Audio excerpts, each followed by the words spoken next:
Hello guys, welcome to our YouTube channel MKKL01. ഇന്ന് നമ്മൾ പറയാൻ പോകുന്നത് അക്വേറിയം സെറ്റപ്പിനെ പറ്റിയാണ്.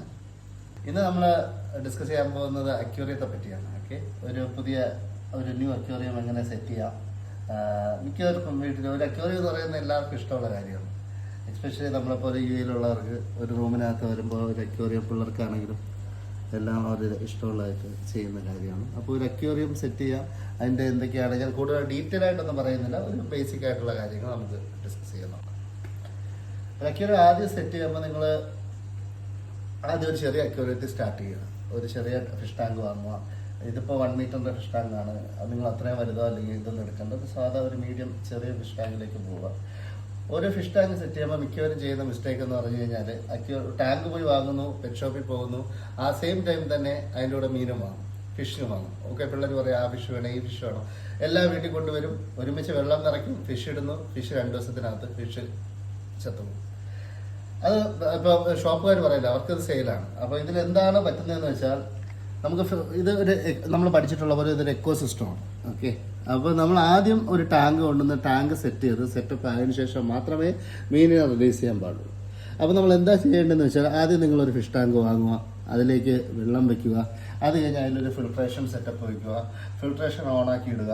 അതൊരു മിനിമം ഒരു 24 hours അല്ലെങ്കിൽ ഒരു ദിവസം ആ ഫിൽട്രേഷൻ നടന്ന് അത് കഴിഞ്ഞ് അതിൻ്റെ നെക്സ്റ്റ് ഡേ നിങ്ങൾ മീൻ വാങ്ങാവും. ഫിഷസ് വാങ്ങിക്കൊണ്ടുവരിക. ഫിഷസ് കൊണ്ടുവന്നതിന് ശേഷം അത് നമ്മൾ ഈ വെള്ളത്തിലേക്ക് ഇറക്കി പതുക്കെ വെക്കുന്നു.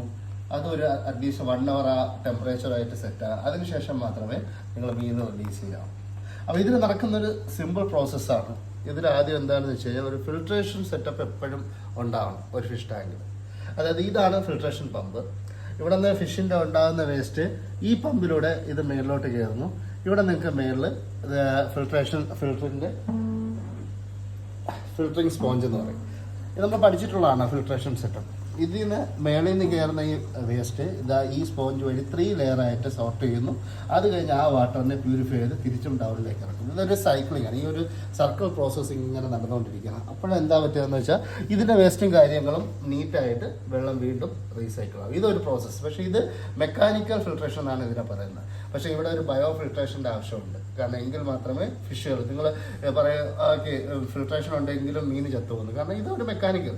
ഇതിൻ്റെ ബയോ ഫിൽട്രേഷൻ എന്ന് പറഞ്ഞു കഴിഞ്ഞാൽ മീൻ കഴിക്കുന്ന ഫുഡും കാര്യങ്ങളും എല്ലാം അമോണിയായിട്ട് പുറത്തു വരികയാണ്. അമോണിയ കണ്ടന്റ് കൂടിക്കഴിഞ്ഞാൽ ഫിഷ് ചത്തുപോകാൻ സാധ്യതയുണ്ട്. അപ്പോൾ അതിനായിട്ടാണ് നിങ്ങൾക്ക് കാണാം ഞാനിവിടെ ഇട്ടേക്കുന്ന ഒരു ബാക്ടീരിയൽ ഫോം. ഇതെന്ന് പറഞ്ഞാൽ നൈട്രോ ഫോം ചെയ്യുന്ന, ഇതിനകത്ത് നല്ല ഗുഡ് ബാക്ടീരിയാസ് ഉണ്ട്. ഈ ബാക്ടീരിയാസ് ഫോം ചെയ്യുമ്പോൾ നൈട്രയും അമോണിയയും കൂടെ ചേർത്തിട്ട് നിങ്ങൾക്ക് ഇതിനകത്ത് മീനിന് ആവശ്യമായിട്ടുള്ളത് നമുക്കിത് ഫോം ചെയ്ത് എടുക്കാൻ പറ്റും. അപ്പോഴത്തേക്ക് പിന്നെ മീനിന് കേടുപാടുകളൊന്നും സംഭവിക്കാറില്ല. അപ്പോൾ ഇതാണ് ഇതിൻ്റെ ഒരു പ്രോസസ്സ്. അത് ആദ്യം 1-2 മീൻ സ്റ്റാർട്ട് ചെയ്യുക, 3 മീൻ സ്റ്റാർട്ട് ചെയ്യുക. പിന്നെ ഇതിപ്പോൾ ഞാൻ ഇട്ടയ്ക്കുന്നത് കോയി ഫിഷാണ്. ഫിഷിന് അവർക്ക് പോകാനുള്ള സ്ഥലം കൊടുക്കുക, ഹാപ്പി ആയിട്ട് വയ്ക്കുക. ഇതാണ് ഇന്നത്തെ വീഡിയോസ്. എല്ലാവർക്കും ഇഷ്ടപ്പെട്ടതെന്ന് തോന്നുന്നു. ഇവിടെ നമ്മുടെ ഫിഷിൻ്റെ മെയിൻ ആളുടെ ഇതാണ്. ഓക്കെ, അപ്പോൾ എല്ലാവരും ചാനൽ സബ്സ്ക്രൈബ് ചെയ്യണം, ലൈക്ക് ചെയ്യണം.